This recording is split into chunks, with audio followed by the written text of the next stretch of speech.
무거운 공기 서울. 밤은 일찍 내렸다. 밖에서는 귓전이 시릴 만큼 차가운 바람이 몰아치고 있었다. 하지만 박선우의 아파트 거실 내부는 그보다 더 싸늘했다.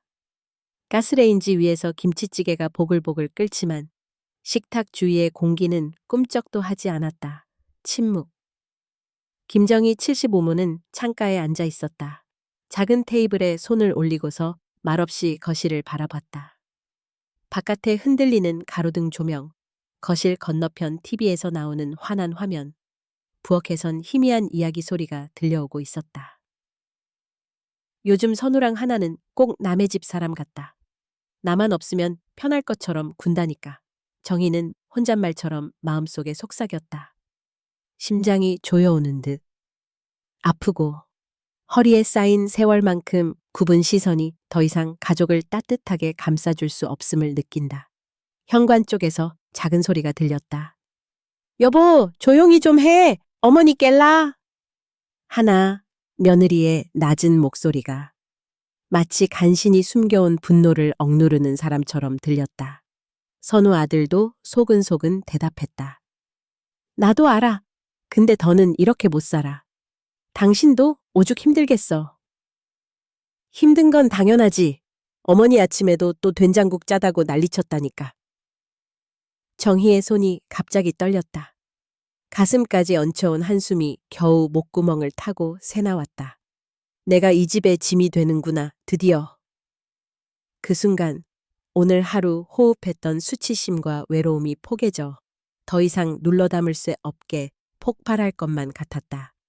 부엌문이 삐걱거리며 닫혔다. 선우와 하나가 속삭임을 멈추고 각자 핸드폰과 설거지에 손을 얹었다. 마주치지 않으려, 최대한 가까이 가지 않으려 신경 쓰는 것이 역력했다. 정희는 무릎 담요를 당겨 덮었다. 아이고, 이게 다 내 탓인가. 그래, 자식들 밥 챙겨주며 헌신한 건 옛말이지. 이젠 늙은이 밥 얻어먹는 신세니까 싫을 수밖에. 어머니, 안 주무세요? 하나가 무표정하게 다가왔다. 아직 그냥 좀 앉아 있으려고. 오늘 일찌감치 들어가 쉬세요. 감기 걸리면 저희 또 병원 다녀야 해서요. 마치 귀찮으니 번거롭게 하지 마시라는 말로 새겨졌다. 정희는 억지 미소로 대답했다. 알겠다. 걱정 말으렴. 하나는 말없이 돌아섰고 선우는 옆방에서 불을 껐다. 왜 저렇게 서운하게 대하지? 내가 뭘 그렇게 거슬리게 했나. 가슴이 칼로 긁히는 듯했다. TV 속에서는 시끄러운 예능 MC들이 깔깔거렸다. 정희는 리모컨으로 채널을 넘겼다. 빈 소음뿐인 세상, 눈길이 다시 부엌에 멎었다. 아까 부엌 구석에서 들었던 대화가 뇌리를 파고들었다. 이 집에 더 이상 못 있겠어. 도무지 답이 안 보여. 결단 내려야 돼. 어머니 모시기 힘들다니까. 모든 말이 비수처럼 가슴을 뚫었다. 문득 과거가 떠올랐다. 옛날엔 저 애가 집에 일찍 귀가하기만 기다렸지. 같이 밥을 먹고 떠들고 싸우고 그래도 우린 가족이었는데. 정희의 손이 눈자 위에 갔다. 축축하게 젖었다. 이대로 내가 버려진다면 어떤 기분일까? 한겨울 찬바람처럼 싸늘하게 떠나가는 가족들 뒷모습만이 남게 될까? 나는 이제 불필요한 사람일까? 다시금 부엌에선 쟁반 소리가 났다. 하나가 그릇을 치우며 선우에게 짧게 화풀이했다. 내가 도대체 뭘 그렇게 잘못했냐고. 매일 투정, 짜증. 나 시어머니한테 너무했나? 됐어, 그만해. 어머니 듣겠다. 들어도 상관없어. 내가 왜 이런 취급받아야 하는데? 정희는 몸을 움찔했다. 깊은 어둠 속에서 벗어날 길이 없음을 절감한다. 이것들이 이제 아예 적대적으로 군다. 그래, 다 끝이란 것인가. 거실 조명 한 줄기가 흔들렸다. 선우는 거실을 여러 번 오가며 일부러 정희와 눈을 마주치지 않았다. 하나도 그를 밀쳐내듯 문을 쾅 닫았다. 애미야, 문 좀 살살 닫아라. 정희가 조용히 중얼댔으나 아무도 들은 척조차 하지 않았다. 한기가 전신을 파고들었다. 세탁기 돌아가는 소리, 냉장고 웅궁대는 소리. 가족임에도 불구하고 거실 여기저기서는 차가운 벽만 쌓여가는 기분. 한참 후 선우가 방에서 나와 물을 마시러 부엌으로 갔다. 정희는 그 등 뒤를 오래도록 바라보다가 갑자기 뭔가 묻고 싶은 충동이 일었다. 선우야. 네, 어머니. 요새는 바쁘냐? 네, 회사 일 많고, 하나도 애 키우느라 힘들고, 짧고 무심한 대답. 정희는 입술을 삼켰다. 내가 있으니까 더 피곤하냐? 솔직히 말해라. 선우는 당황한 듯, 하지만 이미 지친 톤으로 대꾸했다. 아니, 엄마 때문만은 아냐. 그냥, 우리도 힘들단 말이야. 남몰래 침대에서 흐느껴 울 때, 정희는 이런 장면을 상상하곤 했다.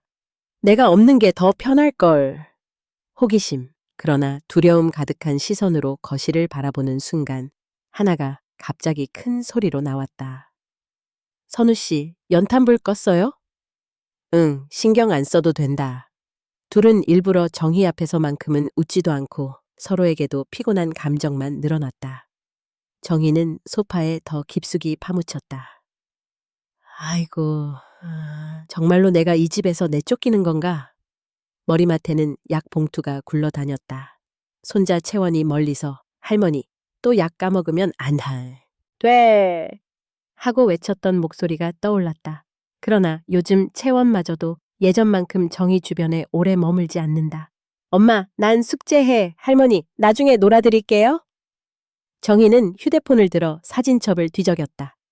젊은 시절 아이들을 안고 환하게 웃던 사진이 보였다. 그때 하나가 괜히 트집을 잡는다. 어머니, 그 약 좀 챙기세요. 자꾸 잊으면 저희가 손 아프잖아요. 알았다. 내일부턴 잊지 않겠다. 그게 하루 이틀입니까? 정희는 자신의 존재가 조금씩 집안 곳곳에서 밀려나고 있음을 느껴 머리가 멍해졌다. 하나는 접시를 정리하며 아예 한숨 소리를 내며 혼잣말 같은 독서를 뱉었다. 나도 이제 지친다, 진짜. 선우 역시 걸음을 멈추지 않고 방으로 들어갔다. 밤은 깊어간다. 도시의 불빛이 창밖을 비추지만 정희의 마음은 점점 더 어두워진다. 이대로 잠들면 내일 아침 가족이 또다시 나를 외면할까 두려고. 꿈에서라도 따뜻함을 느끼고 싶었다. 문득 정희는 혼잣말로 중얼거린다. 내가 여기서 나가야 그제야 편해질까? 그 순간 어디선가 문틈으로 들리는 하나와 선우의 끝말이 칼처럼 꽂혀왔다. 이젠 정해야 해. 엄마 있으니까 숨 쉴 수가 없어. 내일 얘기하자. 도저히 못 버티겠다. 정희는 얼굴을 손바닥으로 감쌌다. 몸속에서 쏟아지는 절망. 자신은 결국 버림받는 신세임을 실감하며 눈물이 끝도 없이 흘러내렸다. 가족에 대한 원망, 자신에 대한 연민, 세월에 대한 슬픔이 뒤섞였다. 고요한 밤, 김정희는 홀로 침대에 누워 끝없이 뒤척였다. 밖에서는 차가운 겨울바람이 창을 때렸지만 그보다 더 냉혹한 가족의 무관심이 그녀를 조여왔다. 마지막 한 줄의 희망조차 깊고 무거운 공기 아래 짓눌리는 밤이었다. 집안의 폭풍 후 어둠이 짙게 드리운 서울의 밤. 김정희가 거실을 정리하는 소리가 쓸쓸하게 들렸다. 시계를 돌아보니 저녁 7시. 박선우와 아내 하나는 각자의 방에서 나와 느릿느릿 식탁으로 모였다. 평소처럼 밝은 대화나 웃음은 기대할 수 없었다. 대신 고요한 전운이 식탁 위에 깔렸다. 정희는 애써 평정심을 가장하며 국을 나눠 담았다.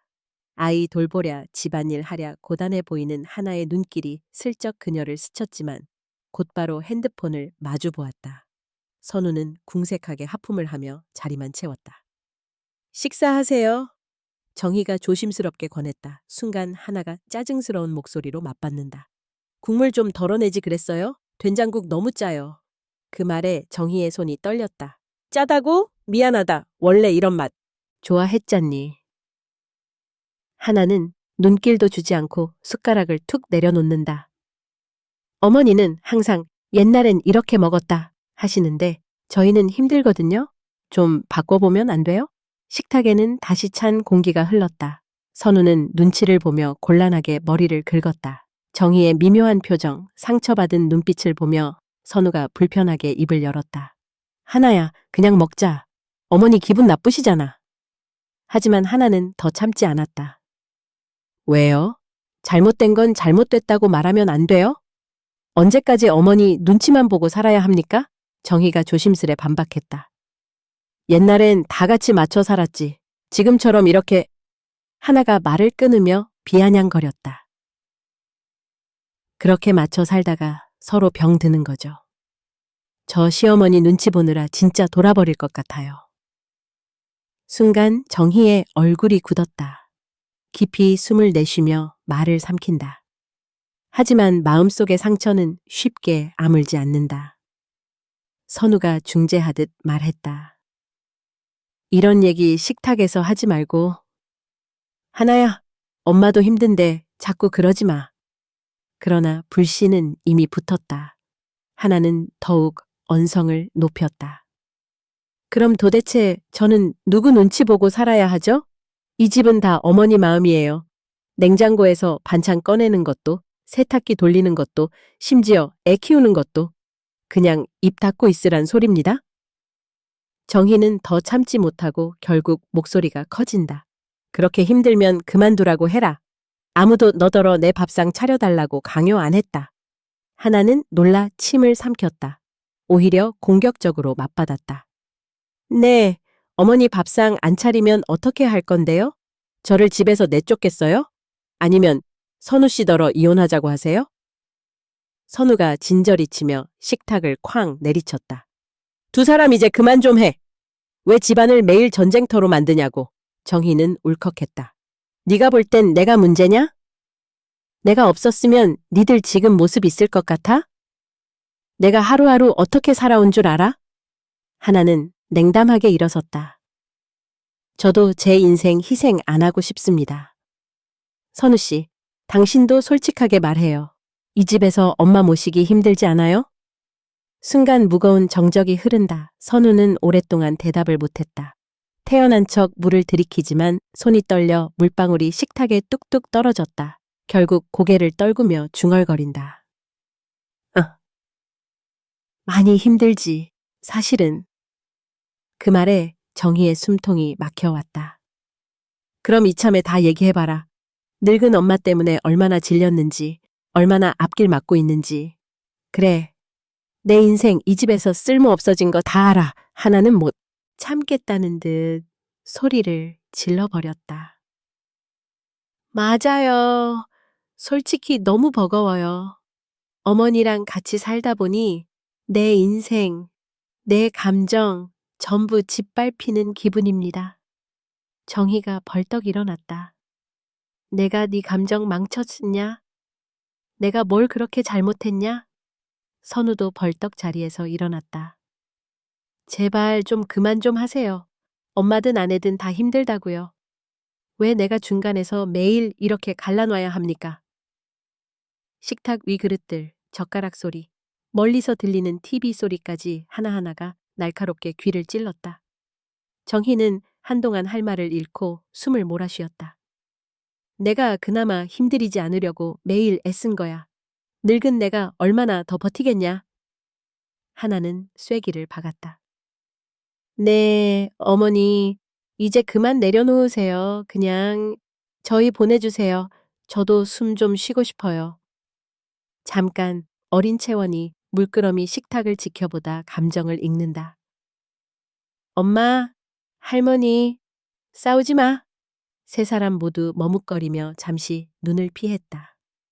잠겨있던 긴장감 덕분에 방 안은 숨쉬기조차 힘들어졌다. 정희는 입술을 깨물었다. 내가 정말 여기서 필요 없는 존재인가? 다시 앉아있던 자리에 주저앉으며 중얼거렸다. 알겠다. 니들 맘대로 해라. 나도 지쳤다. 아들 며느리 뭐가 가족이냐 다 끝이지. 하나는 눈물을 삼키며 방으로 들어가 문을 힘껏 닫는다. 문이 쿵 닫히자 차가운 침묵만이 남았다. 선우는 할 말 잃은 듯 정희를 한번 바라보다 한숨 쉬며 자기 방 문을 닫았다. 남은 건 찬 엉덩이를 땅에 붙이고 한없는 허탈함만 아는 정희뿐. 이제 정말 버려지는구나. TV 소리가 들리지만 무의미한 소음일 뿐이다. 교묘한 암전, 그리고 터질 듯 쌓인 적에.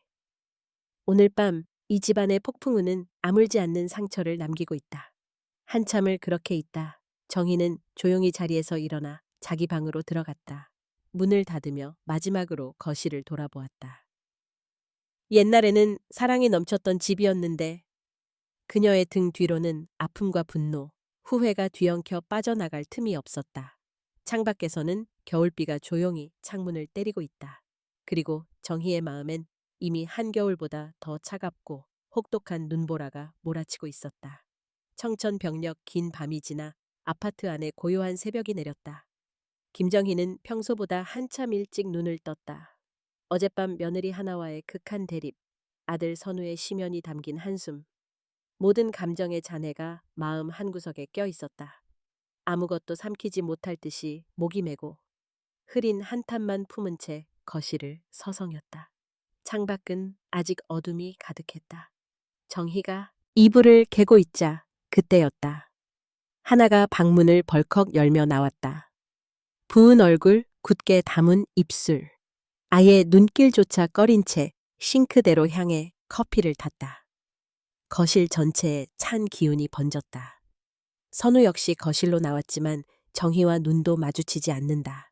정막이 흘렀다. 정희는 애써 가라앉은 목소리로 말을 건넸다. 오늘 무슨 날이냐? 아침부터 다들 일찍 일어나서.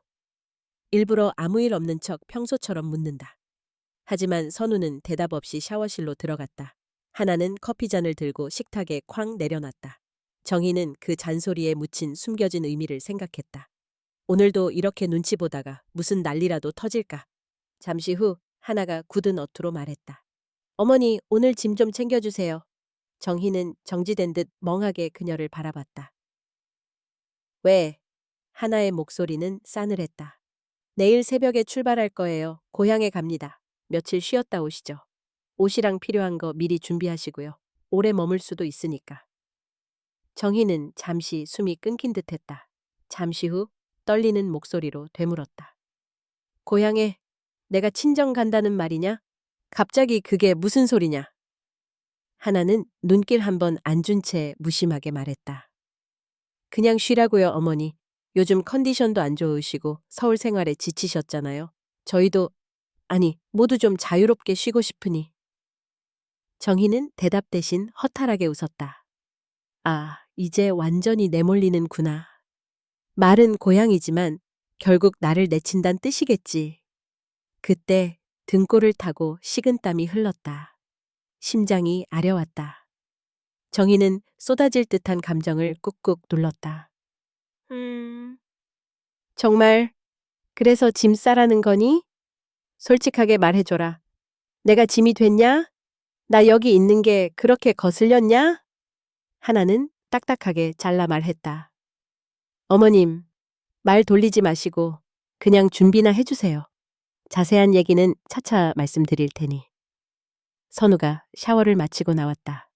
밖에 나오자마자 마치 조용히 끝내고 싶은 듯 정희의 얼굴을 외면했다. 정희는 멍하니 두 사람을 바라보다 결국 쏘아붙였다. 니들 솔직히 말해라. 나 감옥 보내듯 어디 가두려고 그러는 거지? 요양원? 병원? 아님 어디 시골 외딴 데라도 버릴 생각이냐? 하나가 더는 못 참는다는 듯 눈을 부릅떴다. 어머니도 자꾸 감정적으로 굴지 마세요. 저희도 인간이에요. 저도 힘들다고요. 정희는 울컥했다. 그래? 힘든 거 나 하나 때문이구나. 그래, 다 됐다. 내가 떠나주면 편하겠지.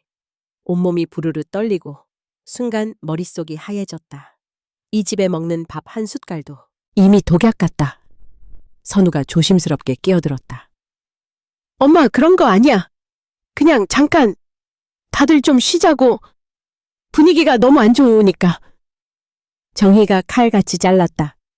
쉬자는 소리가 아니라 사라지라는 소리지.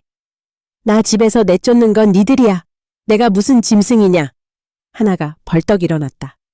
그만하세요. 제발. 어머니가 칭얼거릴수록 저 진짜 미치겠거든요.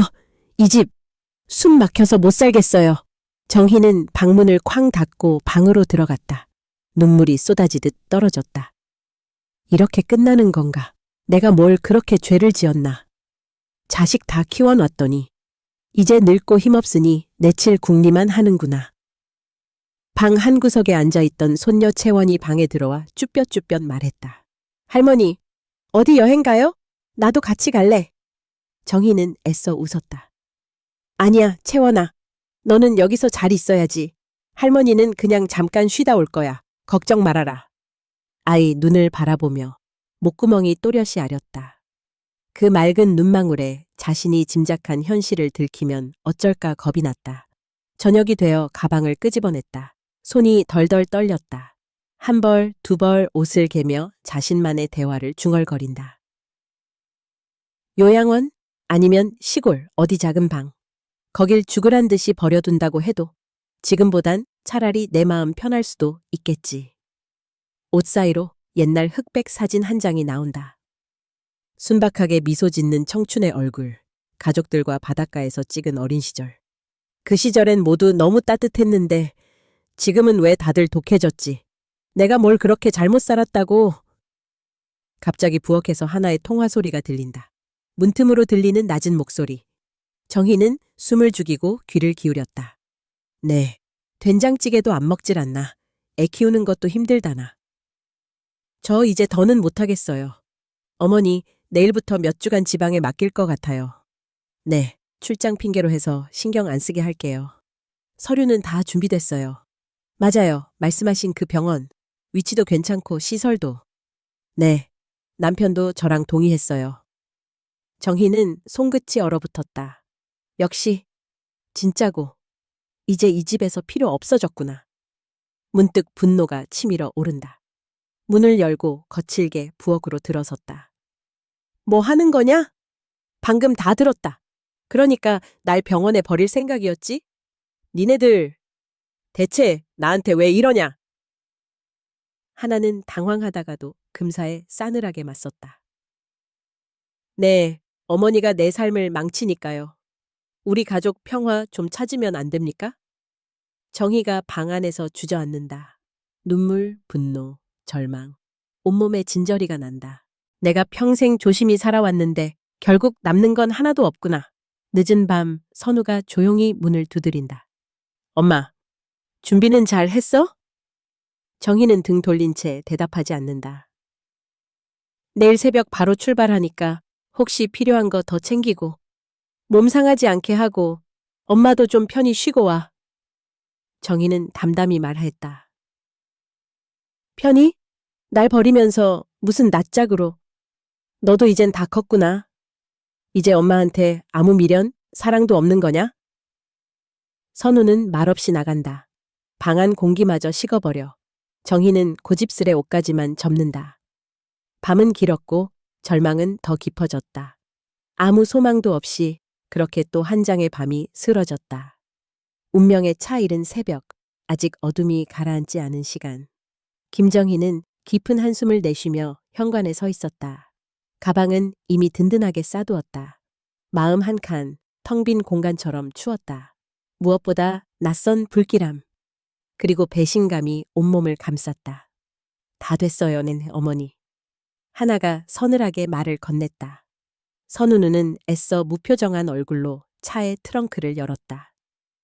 그 어느 때보다 차가운 아침, 모든 것은 마치 잘 짜인 각본처럼 굴러갔다. 정희가 신발을 신고 나서는데 채원이 졸린 눈으로 문틈을 비집고 나왔다. 할머니, 어디 가요? 정희는 속이 쓰라렸지만 부드럽게 웃었다. 응, 할머니가 잠깐 바람 좀 쐬러 가는 거야. 채원이는 착하게 엄마랑 아빠 말 잘 듣고 있어야 해. 채원이 눈을 비비며 대답했다. 빨리 오세요. 저 할머니 기다릴 거예요. 그 말에 정희는 울컥했지만 참았다. 근데 내가 정말 다시 돌아올 수 있을까? 세 사람은 엘리베이터를 타고 주차장으로 내려갔다. 차 안, 긴장과 침묵이 흘렀다. 하나는 운전대에 앉았고 정희는 뒷좌석에 앉았다. 선우는 보조석에 앉으며 시선 한 번도 뒤로 주지 않았다. 차가 움직이기 시작하자 서울의 회색빛 도로가 창밖으로 천천히 멀어졌다. 정희는 창밖을 바라봤다. 수십 년을 살았던 도시, 이제는 영영 등지는 그 느낌이었다. 머릿속엔 지난밤의 분노, 좌절, 그리고 마지막 자존심이 맴돌았다. 차 안의 기운은 얼음장처럼 차가웠다. 하나가 라디오 버튼을 눌렀으나 흘러나오는 밝은 노래가 오히려 더 신경을 거슬리게 했다. 누구도 말을 하지 않았다. 침묵, 그리고 더 깊은 침묵. 참지 못한 정희는 날카롭게 입을 열었다. 양심이라는 게 있기는 하냐? 낳아주고 키워준 늙은 어미 버리고 이렇게 새벽길 떠나는 심정이 어떻더냐? 하나는 거칠게 브레이크를 밟으며 대답했다. 어머니, 제발 그만 좀 해요. 저도 더는 못 참겠어요. 어머니랑 살면서 내가 인간 대접받는 적 없었어요. 언제나 며느리는 죄인, 아들은 희생양, 그리고 어머니는 절대적 피해자인 척만 하셨잖아요. 정희는 눈을 치켜떴다. 그래, 네 말대로 나도 인정한다. 내가 귀찮고 걸림돌이라는 거. 그래도 사람이 말이야. 그렇게까지 내칠 필요는 없지 않냐. 나 지금 감옥에 끌려가는 심장이야. 차가 잠시 신호에 멈추자 선우가 고개를 푹 숙이고 입을 열었다. 엄마, 그냥 다들 좀 살아야겠잖아. 엄마 힘든 거, 우리도 힘든 거 뻔히 알면서도 이젠 한계야. 더 이상 이렇게 집안이 뜯겨나가는 건 견딜 수가 없어. 정희는 울컥해 목이 메었다. 그래, 네가 그렇게밖에 못 살아? 아버지는 너한테 모든 걸 바쳤는데 넌 고작 이 늙은 어미를 버림으로써 너희 가족의 평화를 산다고? 그것도 세상 다 아는 놈 짓이다. 하나는 차창 밖만 바라보며 턱을 꾹 깨물었다. 저도 사람이라고요. 단 하루라도 어머니 눈치 안 보고 숨 편하게 쉬며 살고 싶었다고요. 남들이 뭐라 해도 저는 저 자신을 지켜야겠어요. 분노와 슬픔이 뒤섞여 차 안을 휩쓸었다. 정희는 더 이상은 못 참겠다는 듯 소리쳤다. 좋다. 니들 마음대로 해라. 오늘 이 순간부터 더는 내가 너희한테 바라는 것 없다. 한치의 정, 의리도 없다. 그러자 하나가 화를 누르지 못한 채 맞섰다. 원래 그런 거예요, 니니 어머니. 저도 바라는 거 없어요. 그냥 앞으로 각자 인생 책임지며 사는 거죠. 길어진 침묵 엔진 소리만이 차 안에 가득하다. 시간이 꽤 흘렀을까 차는 점차 서울을 벗어났다. 고속도로 표지판이 보이고 정희는 자신도 모르게 두 손을 꼭 잡았다. 이 길의 끝엔 뭐가 기다릴까? 진짜 날 버릴 셈인가? 아니면 그저 벌 주려는 건가? 내가 어디서부터 어떻게 잘못된 걸까? 가슴이 미어지는 그 순간 정희는 애써 과거를 떠올렸다. 어려웠던 시절, 남편과 함께 시작했던 모두의 희생, 아들 선우를 위해 헌신한 수많은 밤, 그리고 이제 자신이 가장 소중하게 여긴 가족에게 가장 깊은 상처를 받는 바로 이 순간, 운전 중이던 하나가 조용히 말했다. 고향 도착하면 바로 병실로 모실 거예요. 담당자랑 이미 얘기 다 했으니까 가서 수속만 밟으시고 짐 정리하면 돼요. 정희는 이를 악물었다. 내가 요양원 같은 데 가서 어떻게 사냐? 내가 아직 멀쩡한데. 꿈도 꾸지 마라. 차라리 길거리에 버리는 게 나을 거다. 선우가 언성을 높였다. 엄마, 제발. 다 엄마 위해서 하는 일이잖아. 정희는 비소를 날렸다. 나 위해서? 지가 편하겠다고 남한테 다 뒤집어 씌우는 게 배려냐? 그런 식으로 사랑, 효도 운운하지 마라. 차 안의 분위기는 더 이상 감당할 수 없을 만큼 무거웠다. 하나가 핸들을 세게 움켜쥐었다. 선우는 눈을 질끈 감고 더는 아무 말도 하지 않는다. 긴장이 극에 달한 그 순간 검붉은 새벽이 동해로 번지기 시작했다. 조금 뒤 낯선 풍경, 끝없이 펼쳐진 바다가 차창 너머로 보였다. 정희는 조용히 그러나 단단하게 마음속으로 외쳤다. 나 절대 쉽게 무너지지 않을 거다. 이곳에서 인생의 마지막을 보내라면 끝까지 나답게 나 혼자라도 버텨주겠다. 그리고 차는 곧 그들의 운명을 가를 마지막 장소를 향해 무심하게 달렸다. 씁쓸한 기억 준비 없이 느닷없이 내쳐지는 듯한 이별. 차 안에 내내 감돌던 냉기마저도 이젠 정희의 마음 한구석에 죽은 몸처럼 가라앉았다. 끝없이 펼쳐진 고속도로를 달려차는 휴게소에 멈췄다. 날은 흐렸고 구름은 치솟은 탑처럼 낮게 드리웠다. 비라도 곧 쏟아질 조짐이었다. 잠깐 쉬었다 가죠. 하나가 무심한 투로 말했다. 정희는 대꾸도 하지 않고 툭 내린 어깨만큼 무거운 발걸음으로 차에서 내렸다. 선우가 한 손으로 머리를 감싸쥐고 조용히 하늘만 응시했다. 하나는 화장실로 곧장 향했고 정희는 그 자리에 홀로 섰다. 낯선 휴게소, 낯설지 않으는 외로움.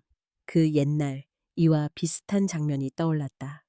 남편과 아이, 함께 들렀던 고속도로, 달달한 옥수수와 아이스크림, 동글동글 웃던 선우의 얼굴이 아른거렸다. 그 모든 시간이 아득히 멀어 이제는 꿈결 같았다. 온몸이 무거운 나선처럼 느껴졌다. 그러다 화장실 앞 휴게소 벤치 근처에서 하나의 목소리가 들려왔다. 휴대폰에 대고 속삭이듯, 그러나 확실하게 날카롭게 뱉는 말. 그래, 나도 힘들어. 언제까지 이렇게 살 수하지 없잖아. 우리 아이한테도? 내 인생에도 이건 독이야. 오빠만 괜히 불쌍한 척. 난 매일 시어머니 감정 쓰레기통이야. 이대로 가다간 진짜 다 미쳐버릴걸? 잠시 침묵. 상대방은 조금 더 참아보라고 하는 듯 했다. 하나는 이어 말했다. 더는 못해. 나는 어머니한테 아무것도 기대 안 해. 까에. 오빠랑 나, 우리도 우리 인생 살아야 할 자격 있잖아. 솔직히 언제까지 그분 희생양으로 남아야 돼? 정희의 손끝이 얼어붙었다. 손에 힘이 빠지고 흔들리는 휴게소 바람에 떨리는 몸이 노출됐다. 역시 이제 진짜 내 자리는 어디에도 없구나. 머릿속에 그동안 참아왔던 울분과 절망, 자책과 원망이 죽비처럼 내리쳤다. 참을 수위 없어. 정희는 벤치 앞으로 걸어 나왔다. 분노와 슬픔에 휩싸여 목소리가 떨렸지만 한치 주저도 없었다. 하나야, 너 언제까지 내 등 뒤에서 흉보며 살 셈이냐? 내가 그렇게 눈엣 가시였냐? 하나가 움찔 놀라 돌아섰다. 하지만 금세 냉정을 회복한 듯 입술을 힘껏 깨물고 말했다. 할 말 있으세요? 정희는 울분에 사로잡혀 주먹을 불끈 쥐었다. 그래, 니들한테 민폐인 거 알아.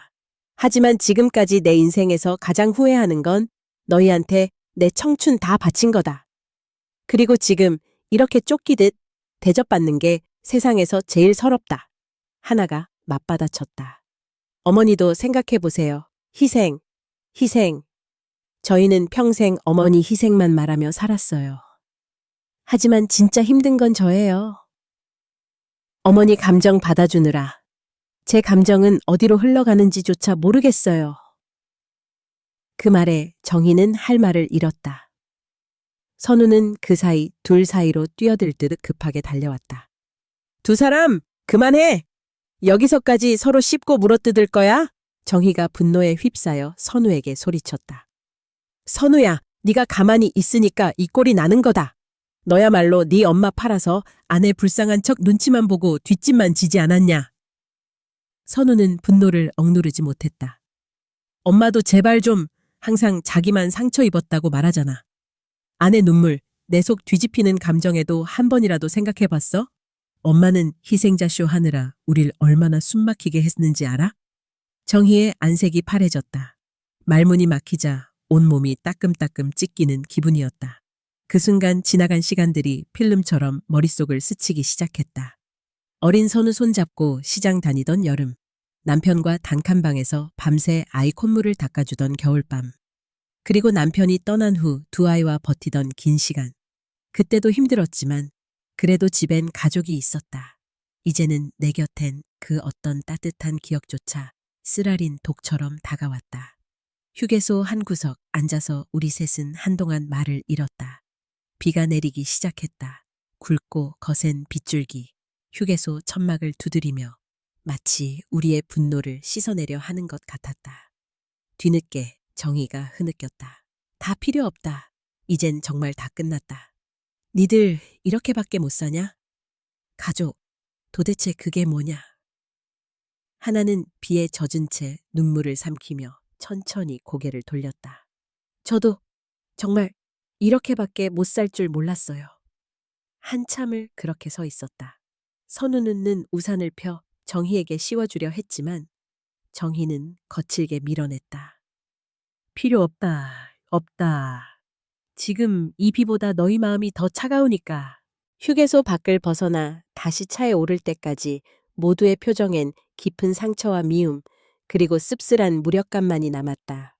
차는 다시 비 내리는 고속도로를 달렸다. 정희는 멍하니 창밖을 바라보다 작게 중얼거렸다. 이 빗줄기가 내 기억까지 모두 지워버릴 수 있다면 나는 과연 조금 더 덜 아플까? 그렇게 누구도 서로를 보지 않았다.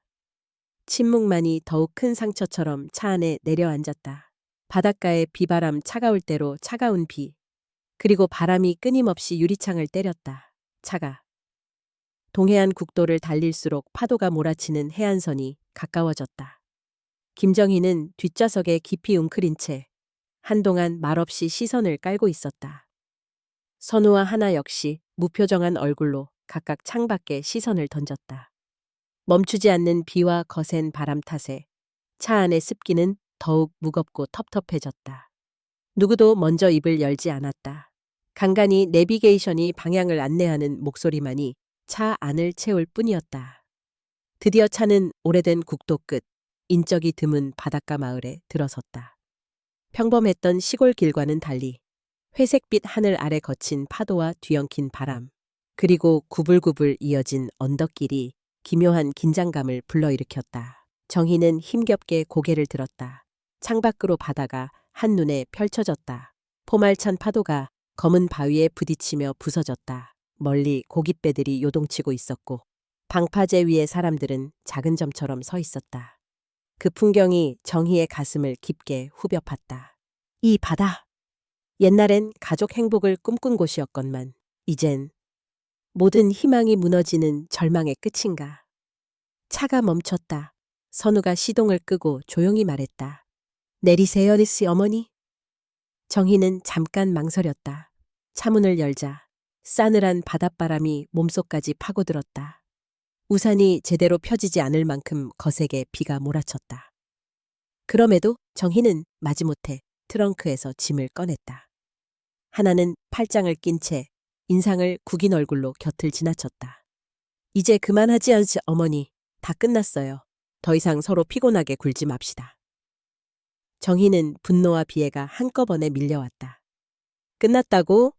정말 그렇게 쉽게 말하니 내 친정엄마였어도 똑같이 했겠니? 하나는 날카롭게 대꾸했다. 왜 또 그런 말을 하세요? 어머니, 저희만 원망 말아요. 할 만큼 다 했으니까. 정희는 짐을 들고 안간힘을 쓰고 섰다. 그래, 시집살이도, 며느리라는 이름도 너한테는 고통이었지. 너희가 좋다면 나는 어디든 상관없다 이거지. 결국 내가 여기 서 있는 건 니들 책임 하나라도 떼어내려고 그런 거구나. 바람이 더 거세게 몰아치는 순간 선우가 확 돌아섰다. 제발 두 분 다 그만하세요. 여기까지 오느라 저희도 정말 힘들었어요. 엄마도, 하나도. 이제 서로 좀 놓아주세요. 제발. 목소리에는 지친 흔적마저 묻어났다. 그래도 정희의 분노는 가라앉지 않았다. 그녀는 선우를 바라보며 말을 잇는다. 선우야, 너도 나를 버리는 거니?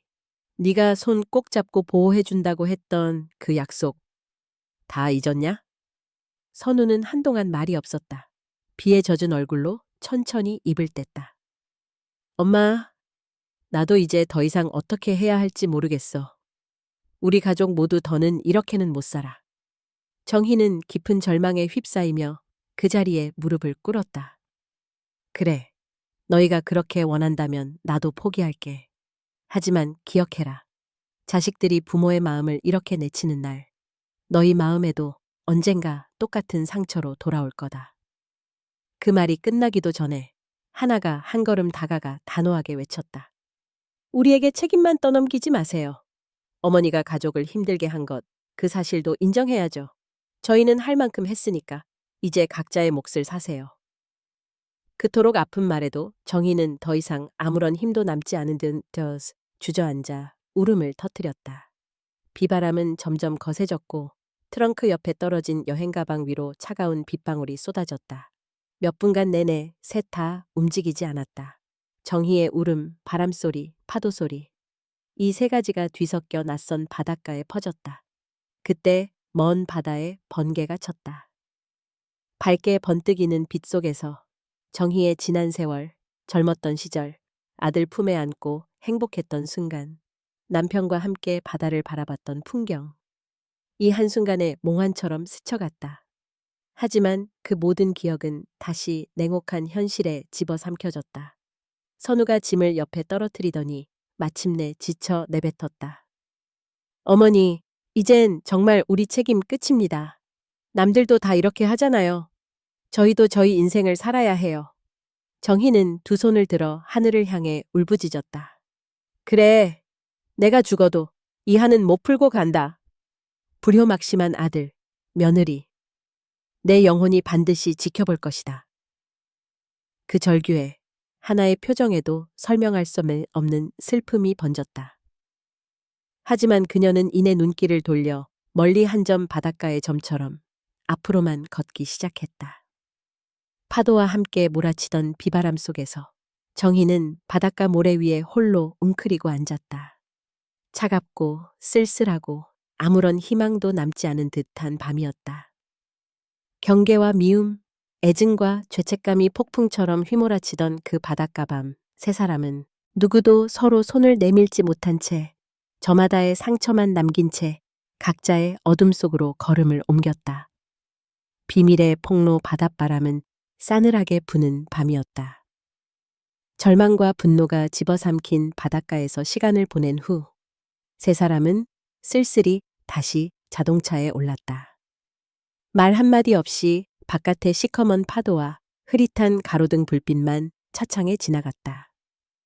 자동차 엔진 소리와 빗방울 부딪히는 소리만이 정적을 깨뜨렸다. 잠시 후 선우가 방향을 틀었다. 하나가 놀란 듯 물었다. 어디 가는 거예요?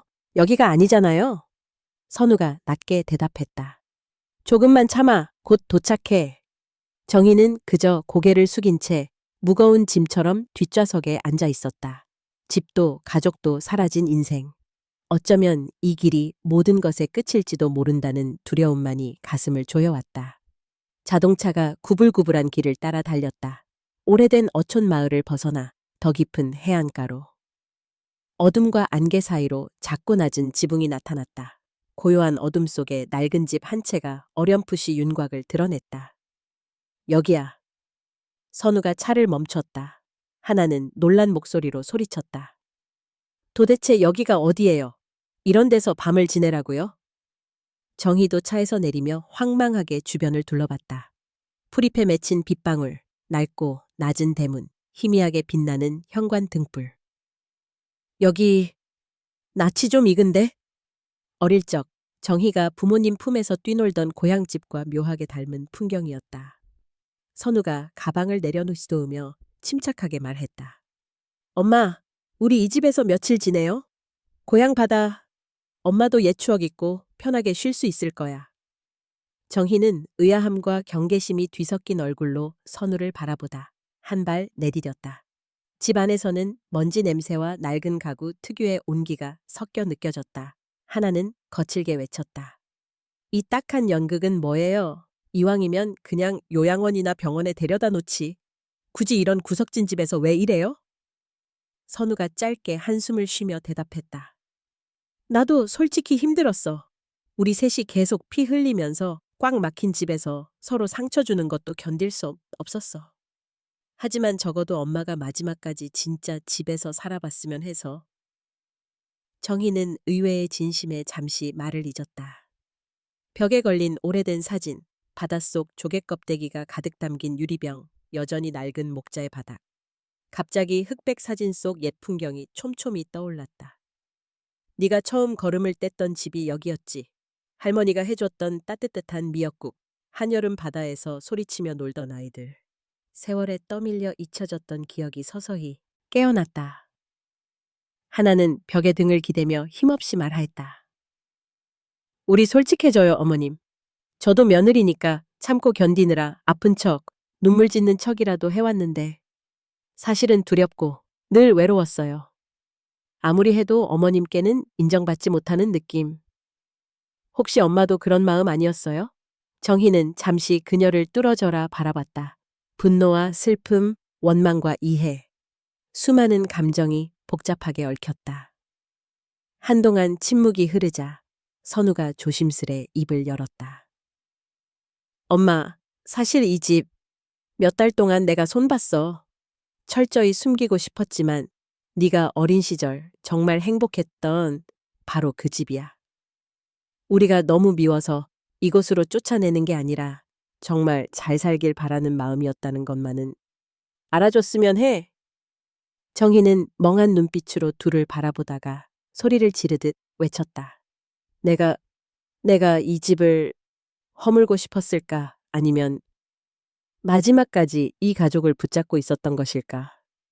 하나는 울먹이며 고개를 숙였다. 솔직히 저 이젠 매일 착한 며느리 연기하는 거 지쳤어요. 자신을 버린 채 어머니만 위해 사는 것도 누구 탓도 아니에요. 다들 힘들었던 것뿐이에요. 정희는 덜덜 떠는 손끝으로 벽을 쓸었다. 시간이 멈춘 채 흘러간 세월이 손끝에 닿았다. 아버지와 오빠, 어머니가 북적거리던 잃어버린 가족의 온기가 퍼져왔다. 고통스러운 갈등과 미움 뒤에 서툰 부모와 며느리, 아들의 진심조차 비밀처럼 켜켜이 쌓여 있었음을 이제야 알게 된 것 같았다. 정희는 천천히 그러나 뚜렷하게 말했다. 내 잘못도 컸구나. 사랑한다는 표현도 못하고 감사하다는 말 한 번 못했지. 내가 너희한테 기대고만 살았던 게 어쩌면 가장 이기적인 일이었던 것 같다. 선우가 조심스레 다가와 어깨에 손을 얹었다. 엄마, 우리도 미웠던 게 아니야. 단지 다들 너무나 지쳐서 누구도 양보할 수가 없었던 것뿐이었어. 집안은 깊은 정적에 잠겼고 바깥에선 파도 소리가 한없이 밀려왔다. 한동안 아무도 말을 잇지 못했다. 하지만 그 순간 어둠을 뚫고 어딘가 따뜻한 빛이 조용히 스며들고 있었다. 이 세 가족. 누구도 정답 따윈 알지 못했다. 그러나 최소한 서로의 마음에 묻힌 비밀을 이제는 함께 나누기 시작한 작은 밤이었다. 진실에 드러남 고요한 새벽. 바다는 여전히 잔잔하지만 집안은 누구도 잠들지 못한 채 침묵에 잠겨 있었다. 낡은 집의 천장에서 바람이 윙윙 소리를 내고 멀리서 파도 부서지는 소리가 가끔씩 고독하게 울렸다. 거실 한가운데 김정희는 조용히 앉아 있었다. 손끝에서 떨림이 멈추지 않았다. 하나와 선우도 각자의 자리에서 깊은 고민에 잠긴 표정이었다. 지난밤의 격한 감정과 뜨거운 고백 이후 모든 것은 아직도 복잡하게 엉켜 있었다. 문득 선우가 결심한 듯 정희 앞에 무릎을 꿇고 앉았다. 엄마, 미안해요. 너무 늦었지만 이제라도 솔직하게 말할게요. 정희는 무거운 눈길로 아들을 바라봤다. 선우는 한참 머뭇거리다가 조심스럽게 말을 이었다. 사실 이 집을 마련하면서부터 엄마가 혼자라는 생각이 너무 무서웠어. 엄마가 우리가 직장 다니고 애 키우는 동안 종종 외로워하시고 어디에도 갈 곳 없다며 섭섭해하던 모습, 그게 마음에 깊게 남았어. 정희의 눈에 잔잔한 슬픔이 번졌다.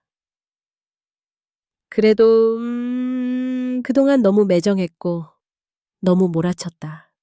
나도 힘들었지만 니들까지 내 곁에서 도망치고 싶을 정도로 만든 건 내 탓이 크지. 옆에서 듣던 하나가 조용히 말했다. 저도 솔직히 처음엔 어머님을 원망했어요. 내 인생을 산산조각 내고 매일 감정적인 말로 상처만 주는 사람이라고 생각했어요. 하지만 이제는 알아요. 어머님도 혼자 남겨질까 두려워서 계속 세게 나오셨다는 걸요. 짙은 침묵이 흐르는 가운데 정희는 떨리는 손끝으로 손자 채원이의 사진을 꺼내 들었다. 니들이 내 마음을 알까? 매일 두렵고 외로워. 언젠가 니들마저 나를 완전히 등질까 봐. 그래서 괜히 더 버티고 애를 쓰고 무거운 말만 했던 거다. 선우도 울먹이며 고개를 떨궜다. 엄마, 정말 미안해. 사실 나도 집과 회사, 아내 사이에서 한 번도 편해본 적이 없어. 아버지 돌아가시고 내가 책임을 져야 한다는 압박 때문에 자주 엄마 피하기만 하고 항상 하나에게 미안한 마음뿐이었어. 하나는 그제야 눈물을 닦았다. 저도 며느리라는 이름 속에 숨어서 내 진심을 아무도 없는 데서 꾹꾹 눌렀던 것 같아요. 어머님께 잘 보이려 노력하면서도 속으론 늘 나는 왜 항상 둘째야?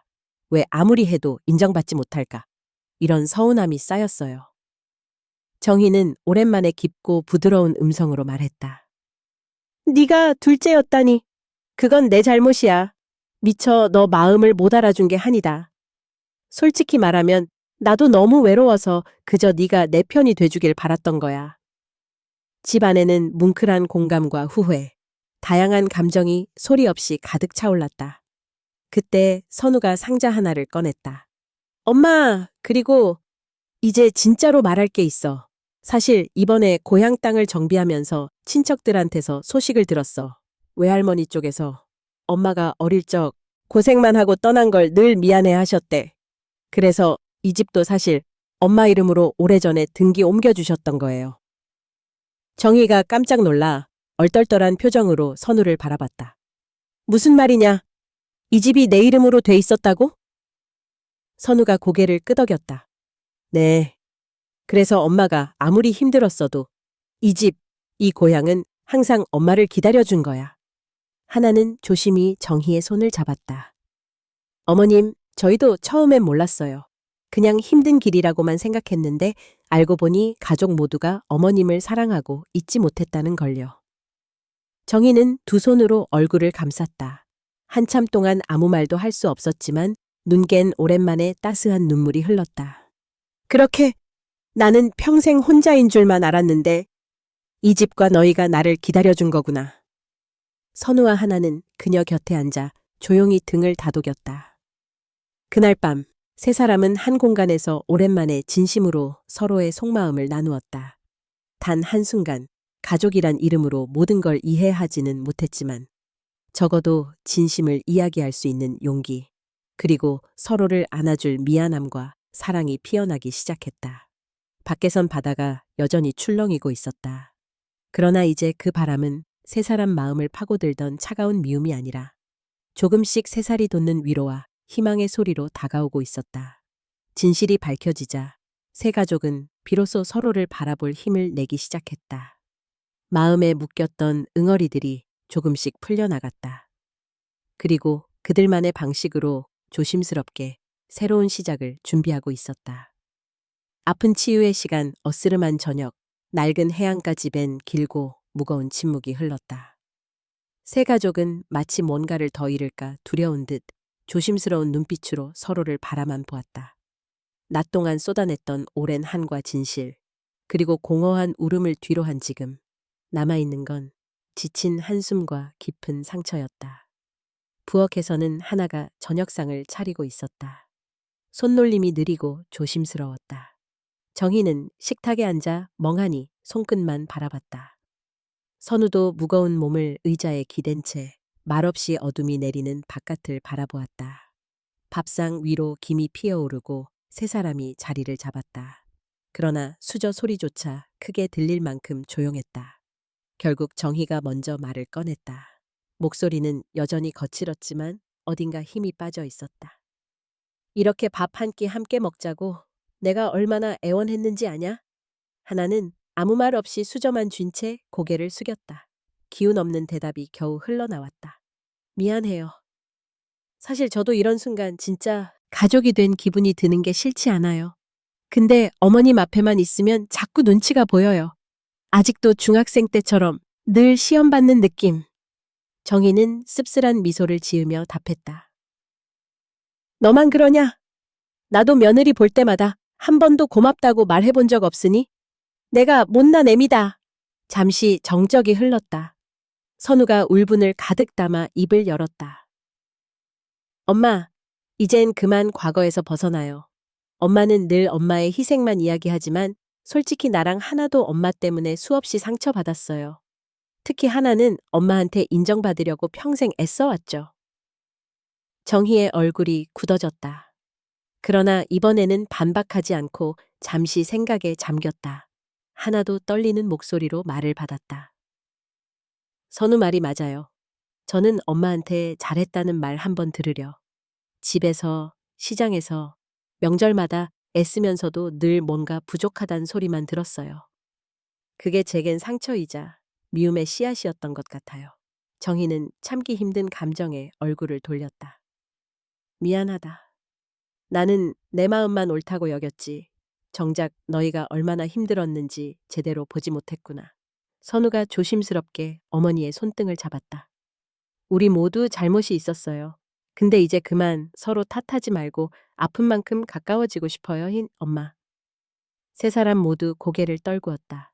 식탁 위에 식은 반찬, 따뜻한 밥, 그리고 식지 않은 울분이 뒤엉켜 있었지만 이제야 비로소 진심을 건넬 용기가 생긴 듯했다. 잠시 뒤 하나가 일어나서 방으로 들어갔다. 몇 분 뒤 다시 돌아온 그녀는 정희에게 작은 상자를 내밀었다. 어머님, 이거는 진작 드렸어야 했던 거예요. 사실 제가 결혼하고 처음 준비한 손수건이에요. 어머님 마음에 들지 않을까봐 전해드리지도 못하고. 오늘은 꼭 드리고 싶어요. 정희는 떨리는 손으로 상자를 받았다. 손수건엔 정성스레 수놓은 해바라기와 평생 건강하세요란 글씨가 보였다. 그녀는 한참이나 아무 말 없이 손수건을 쓰다듬었다. 이렇게 예쁜 걸 모른 척하고 살았구나. 정희의 두 눈에 고인 눈물이 후드득 반찬 접시에 떨어졌다. 미안하다. 정말 미안하다. 하나는 조심스럽게 정희 곁으로 다가가 처음으로 살며시 그녀의 어깨를 감싸 안았다. 어머님도 이젠 혼자만 아프지 마세요. 저희도 함께 아파하고 함께 견딜 수 있어요. 정희는 가만히 하나의 손을 잡았다. 온몸을 휘감던 분노와 자책이 이 순간만큼은 아주 조금이나마 풀리는 듯했다. 식사가 끝나고 셋은 가만히 거실로 이동했다. 창밖에선 파도가 낮게 출렁이고 달빛 한 줄기가 낡은 마루에 드리웠다. 정희가 조용히 속삭였다. 우리는 모두 서로에게 미안하고 고마운 줄 이제서야 알게 됐구나. 선우도 미소를 지었다. 그럼 이제부터 우리 조금만 더 서로를 이해하려고 애써봐요. 매일 싸우지 않아도 되고 때로는 부족해도 되니까요. 하나는 고개를 끄덕이며 말없이 두 사람을 바라봤다. 아직 남은 상처와 후회, 그리고 오랜 시간 쌓인 습관들은 쉽게 사라지지 않을 것이다. 그러나 적어도 이 순간만은 상처 위에 온기가 번졌다. 바다의 파도처럼 상처와 미움도 조금씩 닳고 결국에는 따뜻한 진심이 닿는 곳에 새로운 시작이 올 것임을 세 사람은 미세하게나마 느끼고 있었다. 이곳 바닷가의 낡은 집에서 그들은 조심스럽게 서로를 안고 아픈 치유의 시간을 시작하고 있었다. 눈물의 화해, 뜻밖의 결말 밤바다의 파도 소리는 여전히 집안을 가만히 흔들었다. 정희는 잠을 이루지 못한 채 홀로 거실에 앉아 있었다. 세월이 묻은 벽, 닳아버린 사진 액자, 그리고 어린 날의 추억이 가득한 낡은 바닥을 천천히 바라보았다. 손끝에 닿은 오래된 가족사진 위로 바람이 스치듯 눈물이 번졌다. 내 삶은 도대체 뭐였나? 누구를 위했고 무엇을 참았는지. 이제서야 가족이라는 말의 무게가 이렇게 무거운 걸 알겠다. 잠시 후 조용히 방문이 열렸다. 하나가 희미한 불빛 아래 조심스레 정희 곁에 다가왔다. 두 사람은 한동안 말없이 서로를 바라보다가 먼저 입을 연 사람은 정희였다. 하나야, 내가 그동안 얼마나 많이 너를 오해하고 상처 줬는지 너무 뼈저리게 후회한다. 내 마음이 서툴러서 너희를 내 곁에 묶어두려고만 했던 것 같아. 하나는 떨리는 목소리로 답했다. 저야말로 죄송해요, 네 어머님. 저도 어머님 진심을 제대로 받아들이지 못하고 늘 원망만 했던 것 같아요. 오랜만에 이 집에서 함께 지내며 저도 어머니 마음을 조금은 알게 된 것 같아요. 정희는 천천히 하나의 손을 잡았다. 이렇게 내 손을 잡으니 이게 진짜 가족이란 생각이 든다. 서로 상처도 주지만 그래도 결국 다시 손을 맞잡을 수 있다면 그게 어머니와 딸, 가족 아닐까? 둘은 조용히 껴안으며 처음으로 눈물 속에 미소를 지었다. 그 순간 방문이 또 한 번 열리고 선우가 들어왔다. 선우는 어머니와 아내가 손을 잡고 있는 모습을 보고 울컥한 듯 멈춰 섰다. 엄마, 하나, 내가 그동안 정말 미안했어. 정희가 아들을 바라보며 조용히 말하였다. 선우야, 네가 얼마나 힘들었는지도 이젠 알 것 같다. 부모가 되어서야 자식 마음이 보인다고 하더니 이제야 너희 마음에 조금 다가갈 수 있는 것 같다. 선우가 흐르는 눈물을 숨기지 않고 어머니 곁에 다가와 무릎을 꿇었다. 우리 다시 시작하면 안 될까? 싸우고 미워하고 상처 주더라도 이제 진짜 가족으로 서로를 안아주고 함께 살아가면 안 될까? 정희와 하나 모두 선우의 두 손을 꼭 잡았다. 그래, 우리 이제 서로 기대며 살아보자. 더 이상 억지로 참거나 속으로만 미워하지 말고 할 말은 하면서 때론 울고 때론 화내도 그래도 끝에는 꼭 안아주자. 세 사람은 오랫동안 서로의 온기를 느끼며 침묵 속에서 눈물을 흘렸다. 이 집에 처음 찾아온 진짜 평온, 오랜 번민과 괴로움이 신압으로 녹아내리고 있었던 순간이었다. 아침이 밝아왔을 때 집 앞 마당에 낯선 손님이 도착했다. 말끔한 정장을 입은 남자. 그는 마을에서 유명한 변호사였다. 김정희 씨 맞으시죠? 서울에서 온 이정호 변호사입니다. 중요한 말씀을 드리러 왔습니다. 세 사람은 적잖이 놀랐으나 변호사는 차분하게 서류를 내밀었다. 고인을 대신해 연락을 드립니다. 정희 씨의 부모님께서 오랜 세월 미뤄온 상속을 이제서야 정식으로 처리하게 되었습니다. 이 집을 포함하여 인근 바닷가와 임야 여러 필지가 모두 정희 씨 앞으로 등기되어 있습니다. 순간 정희는 믿기 힘든 표정으로 변호사를 바라보았다. 제가 이 많은 재산을 아무것도 한 게 없는데. 변호사는 조용히 미소를 지었다. 정희 씨께서 가족을 위해 헌신하신 세월, 노모님의 유언에 따라 이 모든 것은 당신 가족에게 돌아가도록 정해진 일입니다. 하나는 놀라움에 손을 입으로 가져갔고 선우는 얼떨결에 어머니를 바라보다 고개를 숙였다. 엄마, 우리가 이렇게 힘들고 외로운 시간을 견딘 게 결코 무의미하지 않았나 봐. 정희는 한참이나 말을 잇지 못하다가 눈물에 젖은 목소리로 소리쳤다.